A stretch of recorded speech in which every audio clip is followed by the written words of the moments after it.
Well, shalom everybody, welcome back. Thank you so much for joining me. We are going to continue in our series looking at the Ohr Avigdor Messillat Yesharim. That is the Path of the Just, originally written by Rabbi Moshe Chaim Luzzatto, but we are looking at it with the additional insight of Rabbi Avigdor Miller in his new translation and commentary. Back in the 80s, Rabbi Avigdor Miller did a series of lectures looking at this very important work, and his students subsequently transcribed his lectures that were on audio cassette into a running narrative in a series of 4 volumes. We're up to volume 3 at the moment, and we are in chapter 16. And I share these predominantly as morning audio classes to various individuals. If you want to be sent a morning devotional, as it were, or a morning class, which goes from between 15 minutes to sometimes half an hour. Sometimes I tip over half an hour, and we just go through the book chapter by chapter. And if you want to be a part of that, put a comment down in the comment section underneath this video, and I will endeavor to get a hold of you so I can either send it to you via Messenger, WhatsApp, or Signal. So chapter 16 is entitled The Explanation of the Trait of Tahara, which is essentially it's purity or cleanliness, which is achieved by way of improving our mindset, improving how we choose to think. A lot of times the enemy gets a lot of a foothold over a individual by causing him to think the wrong things. We can outwardly appear to do the right things, and a lot of times we're motivated to do that by what other people might say, by receiving criticism. But in terms of what we choose to think about and what we choose to meditate on, that is a world that the rest of the population, other people cannot see. And so the only person that can see that world is Hashem. And so what this series, similar to the Chavot HaLevavot, of which Rabbi Avigdor Miller also has, his students have also published his classes into a series of volumes, which is up to volume 7, I believe, at the moment. And that goes along a series of gates, which I think is 10 gates in the duties of the heart. And that also teaches a person how to marshal their thinking, and really gives a person quite a lot of hizuk, a lot of strength to enable themselves to grow spiritually. And so this work, the Messillat Yesharim, as well as the Kavod HaLevavot, deal chiefly with Musar, which is refining our ethical behavior. And also that of improving our midot, a measure of our character that we bring to bear in reaction to certain situations, and also how we embark on a given activity. What's the correct mindset? And so we are up to part 10 of chapter 16, and this first topic is entitled Wholehearted Service. Wholehearted service, part of the Shema.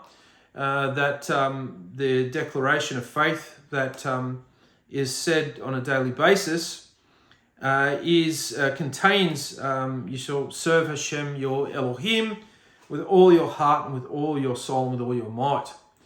And so this wholehearted service will hopefully give us insight to actually fulfill that part of the mitzvah. Okay, let's get into it. Page 109 we are commencing. So if you have a copy, if you have a volume there yourself, go and get it, and get volume 3, turn to page 109, and read along with me. Wholehearted service. The Messillat Yesharim wishes to point out the great value of this level of tahara, says Rabbi Avigdor Miller. We might think that it's only an especially embellishment of our service of Hashem, but in general, we're able to serve Hashem without this perfection of the mind. But in general, we're able to serve Hashem without this perfection of the mind. It is very good to have tahara, but who said it's such an important achievement? Maybe it's like putting one more diamond onto a person's jewelry. Now, Rabbi Moshe Chaim Luzzatto says no. He says not so. Tahara is what those who serve Hashem with their whole heart, is what those who serve Hashem with their whole heart, their whole mind, choose. Okay? Tahara is what those who serve Hashem with their whole heart and their whole mind choose.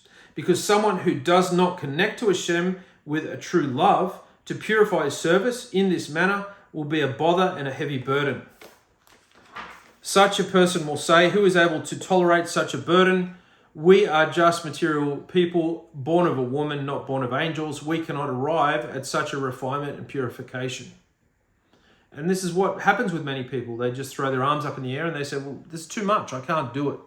But if you approach everything one subject at a time, without looking at everything that's ahead of you, and you can't possibly see everything that's ahead of you anyway, so why bother? And we can also bring this type of attitude towards mundane things in our lives. Sometimes a person can look at the week that they have ahead of them and think, yeah, there's no way I'm going to be able to do all this. But if you just approach things one task at a time, one day at a time, you'll look back and you go, I did it. And the same is true with the Torah itself. Rabbi Avigdor Miller says, therefore, even good people will balk and be unwilling to undertake such a proposal to purify their minds and to think in terms of L'Shem Shemayim, that is for the sake of heaven, and love Hashem and his service. So, a person might think, well, I've been thinking this way for years. How could I possibly change the way I think? You can, and you will.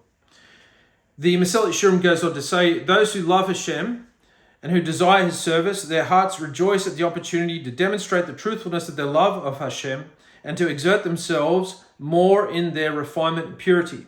So it's not a question of whether a person's observing a mitzvah or not. It's how they're actually going about observing the mitzvah. Are they really 100% mentally behind the mitzvah or not?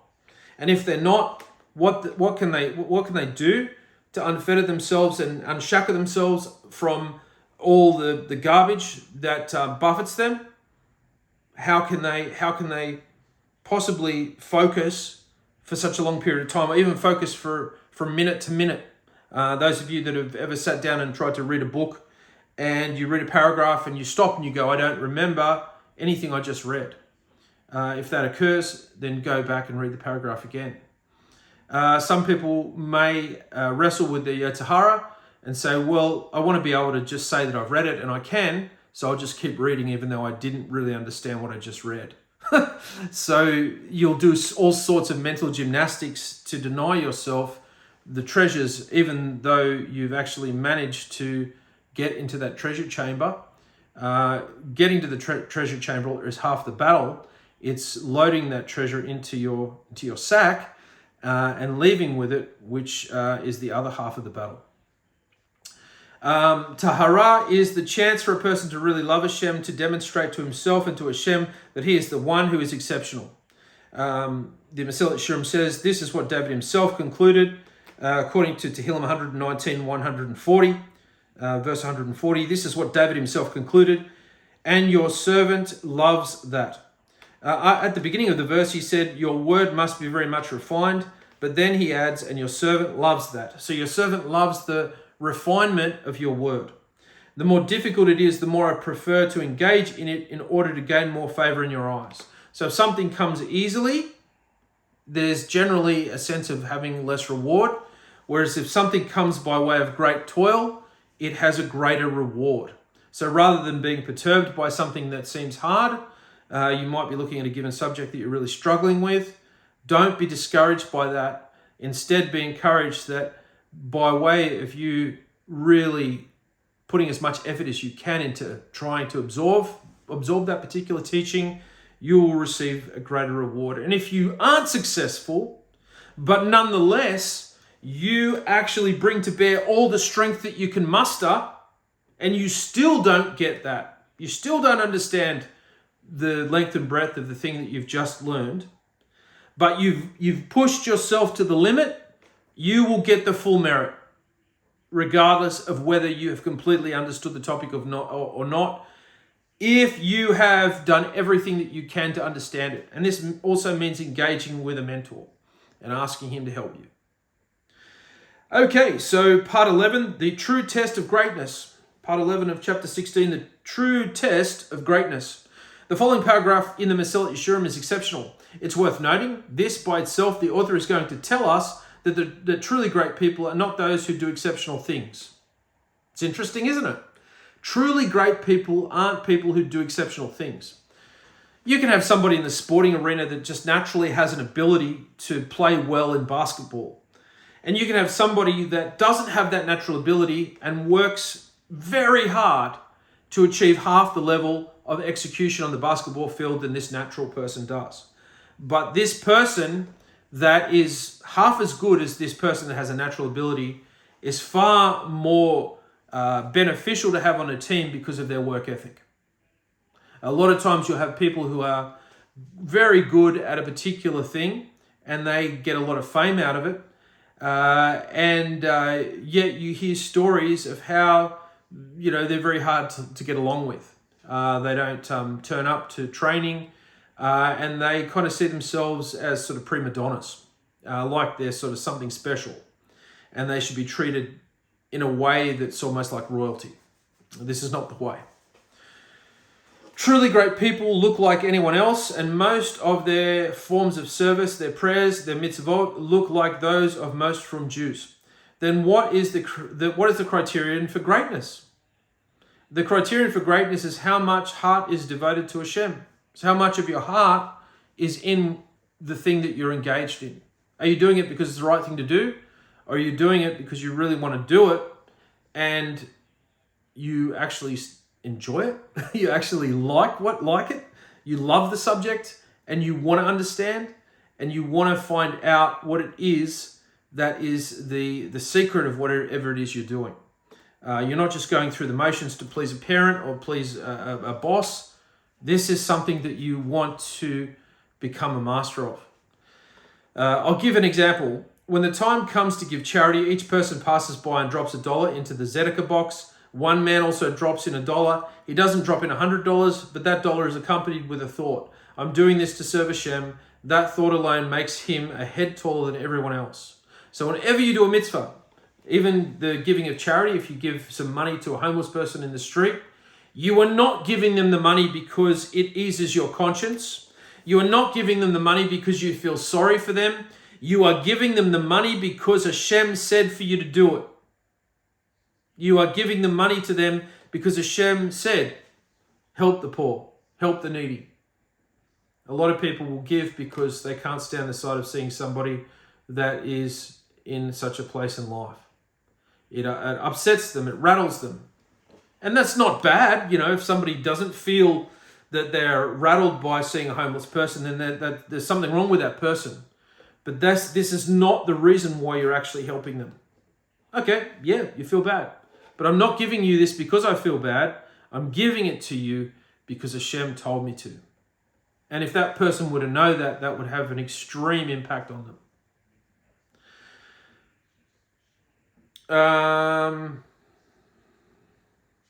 Everybody is doing it because they are Jews.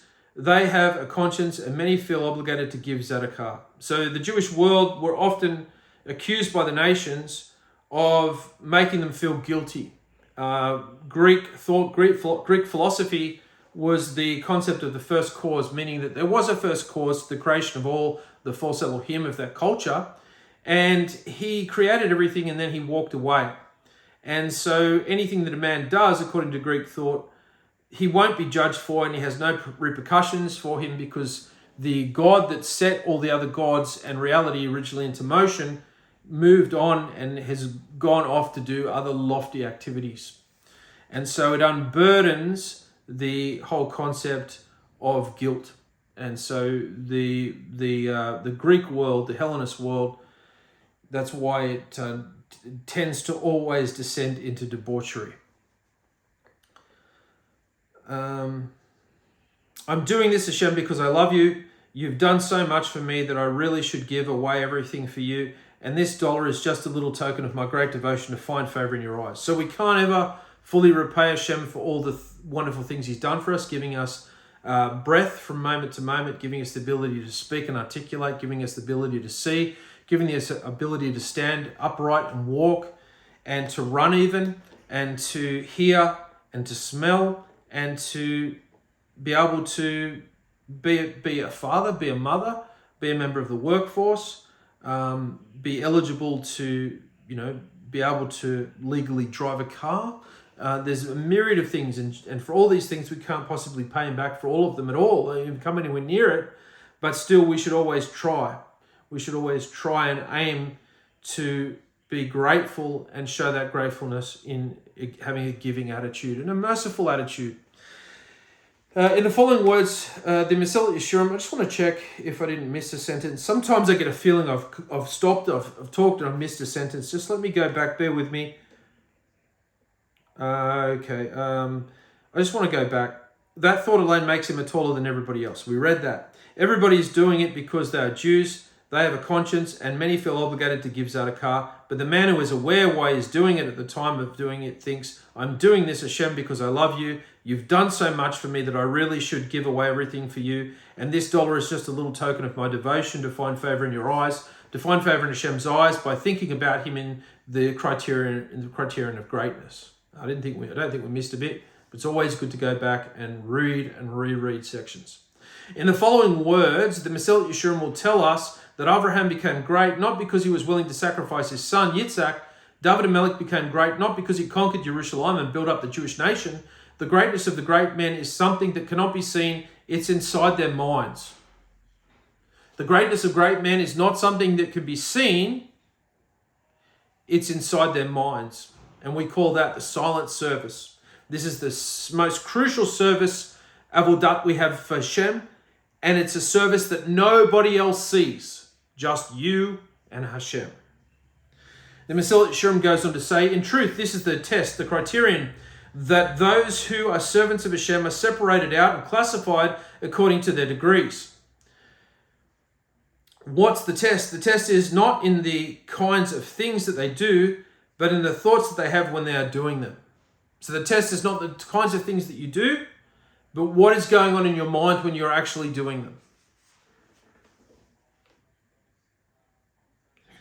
The one who knows how to purify his mind, his thoughts more.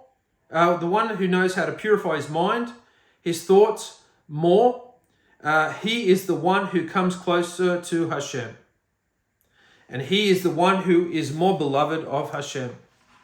So you have 100 people doing the same thing. Okay, they're all doing the same thing. The mitzvah is equal value to all of them? No, it's not. Only Hashem knows the measure of each of the same mitzvah that 100 people are doing. Because it all comes down to the intent. It all comes down to what's behind them doing it. Maybe they're doing it because everyone else is doing it. Maybe if they don't do it, people will frown upon them and they don't want to feel bad because people are annoyed at them. I knew a case in the Lubavitcher Yeshiva in Europe of a man who stood for 7 hours in Shemona Esrei every day. But let's say you don't say the 7-hour Shemona Esrei. That's not what makes a person great. The greatness is how much your mind is dedicated to Hashem.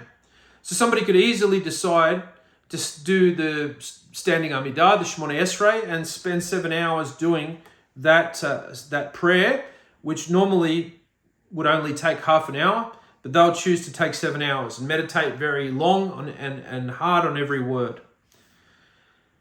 And they can think to themselves, well, if I do spend 7 hours just doing the Shemona Esrei, it's going to cause a little bit of fuss. People are going to talk about me. People are going to say, wow, that guy just stood there in the same spot. His feet didn't move from the same spot for 7 hours. Wow, that's amazing. And so, in a sense, precisely by avoiding spending 7 hours in the Shemona Esrei, one will avoid drawing attention to him for people to be astounded, and therefore the one who avoids, and I'm making this up, I'm not reading this bit, the one who avoids spending 7 hours doing the Shemona Esrei, in a sense, is more greater than the one that chooses to stand for a 7-hour Shemona Esrei. So it just depends on your motive. But having said that, you can have somebody who genuinely is caught up in the Shemona Esrei to the point where he is found standing 7 hours, and even at the end of the 7 hours, he doesn't even know he's been there that long. In fact, he forgot about the whole world around him. So we don't truly know what is going on in the mind of a person that chooses to embark on that endeavor. So be very careful and question yourself, and whatever you're going to do, if it's going to be something that's going to be seen by people, are you going to be doing this because it's going to be something that you're going to be renowned for, and you're going to get glory for, you're going to get kavod, you're going to get honor for? Or is this just something that you were just so engaged in that you just happened to be doing that for that long? You didn't even know you were there that long. You didn't even know what was going on in the outside world or what repercussions doing that would have on the rest of the community. The greatness is how much your mind is dedicated to Hashem. Have you learned how to love Him? Most people don't ever bother learning that. They have to learn how, and it's not easy. It's different to love Hashem whom you can't see than to love another person.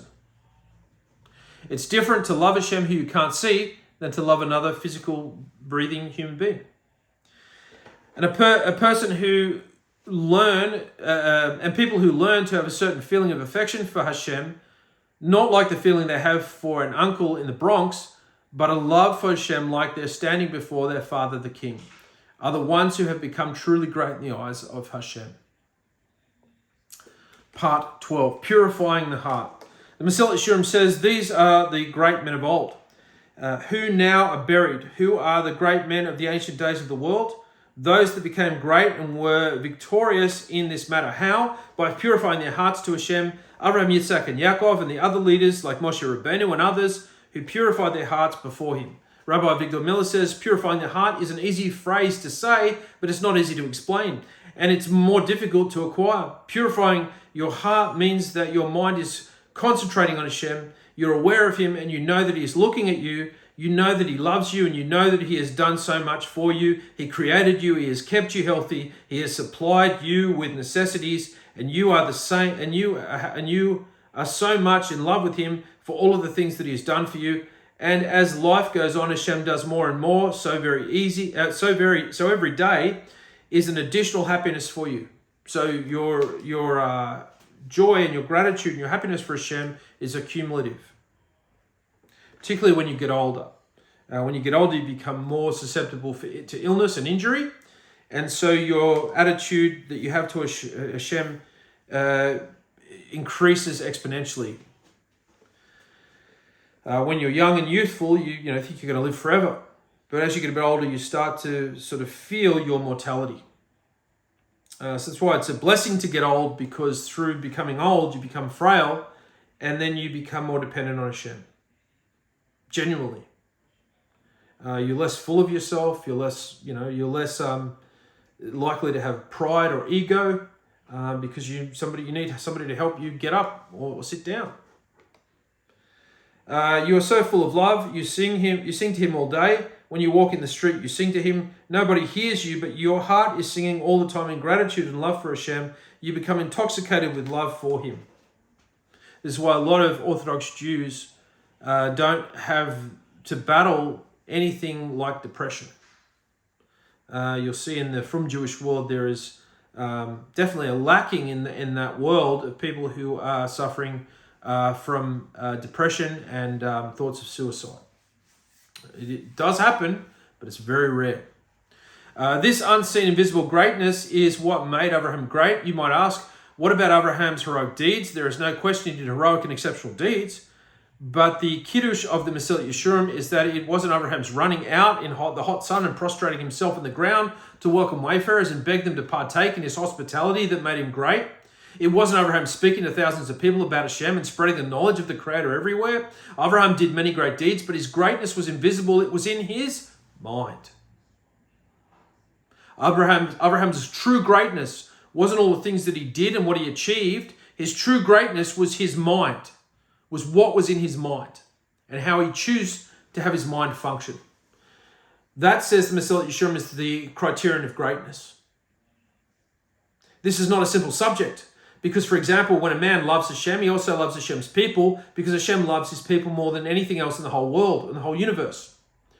Therefore, if you love me, says Hashem, you love my people. This is not like the patriotism of the nations, but a special love because Hashem loves the Jewish people. And I say this to Messianics all the time.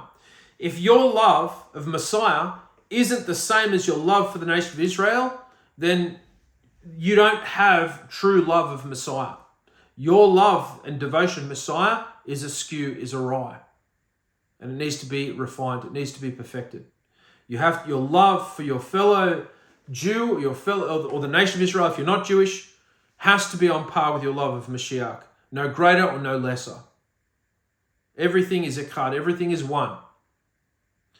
One who has purified his heart loves Jews. He hopes to see Jews experience happiness. He is joyous when he sees Jews succeed. He enjoys the celebration of other Jews, and he's so sad when something unfortunate happens to them.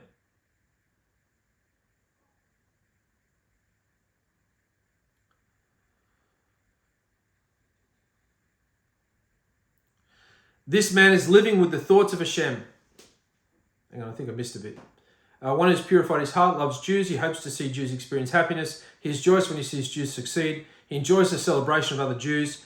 He's so sad when something fortunate happens to somebody. This man is living with the thoughts of Hashem.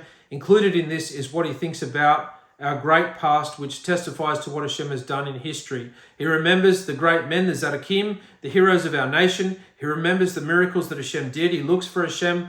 He looks for Hashem's footsteps in nature. And he sees wonders of the plan and purpose in nature. And so this time of year, during coming up to Hanukkah, we very much embody this type of thinking. There is no end to the search for Hashem in nature. Like the Kavod Halavavot explains in Shah Habakina, whenever he turns, he sees how the fruits grow out of the earth with such beautiful colors and beautiful tastes, with a beautiful peel, with seeds inside in order to reproduce another generation of food. Miracle upon miracles. When was the last time you looked at an orange tree and went and leapt for joy? The sheer nature and miraculous properties of an orange tree is proof of Hashem's greatness and proof of Hashem, period, beyond any other examination of anything else.